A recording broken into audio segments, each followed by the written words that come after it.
ভগবানের আর এক নাম হরি। ভগবানকে আমরা সকলেই হরি বলি। ভগবানের নাম হলে হরির ধ্বনি দিতে হয়, হরি বল বলতে হয়। অনেকে তো হরি বল শুনলে হাসাহাসি করে। আচ্ছা, আমরা কি জানি হরি শব্দের অর্থ? হরি শব্দের অর্থ হলো যিনি আমাদের সমস্ত পাপকে হরণ করে নেয়।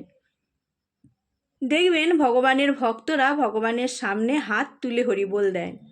মানে জানেন কেন করেন ভক্তরা এমন?